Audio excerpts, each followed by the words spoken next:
ଚାଲନ୍ତୁ ଆଲୋଚନା କରିବା ସ୍ୱଳ୍ପତା ଓ ଚୟନ ଭିତ୍ତିକ ସଂଜ୍ଞା ଓ ତାର କିଛି ବୈଶିଷ୍ଟ୍ୟ।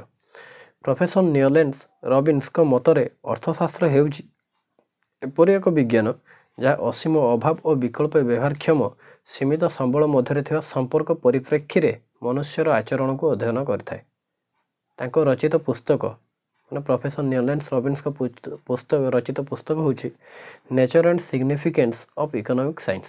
Nature and significance of economic science ଏହି ପୁସ୍ତକଟି 1932 ଖ୍ରୀଷ୍ଟାବ୍ଦରେ ପ୍ରକାଶିତ ହୋଇଥିଲା।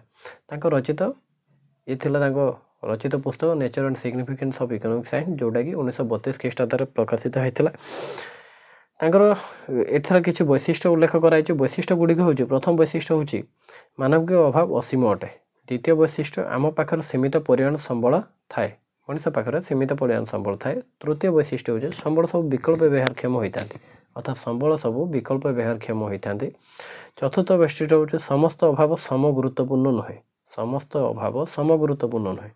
ପଞ୍ଚମ ବୈଶିଷ୍ଟ୍ୟ ହେଉଛି ସମ୍ବଳର ସୀମିତତା ଏବଂ ବିକଳ୍ପ ବ୍ୟବହାର କ୍ଷମତା ମନୋନୟନ ସମସ୍ୟା ସୃଷ୍ଟି କରିଥାଏ। ସମ୍ବଳର ସୀମିତତା ଏବଂ ବିକଳ୍ପ ବ୍ୟବହାର କ୍ଷମତା ମନୋନୟନ ସମସ୍ୟା ସୃଷ୍ଟି କରିଥାଏ।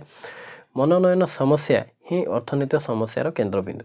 ମନୋନୟନ ସମସ୍ୟା ହିଁ ଅର୍ଥନୈତିକ ସମସ୍ୟାର କେନ୍ଦ୍ରବିନ୍ଦୁ। ଇଏ ଥିଲା ସ୍ୱଳ୍ପତା ଓ ଚୟନ ଭିତ୍ତିକ ସଂଜ୍ଞା ଏବଂ ତାର କିଛିଟା ବୈଶିଷ୍ଟ୍ୟ। ସ୍ୱଳ୍ପତା ବା ଚୟନ ଭିତ୍ତିକ ସଂଜ୍ଞା ଓ ତାର କୌଣସି କିଛିଟା ବୈଶିଷ୍ଟ୍ୟ।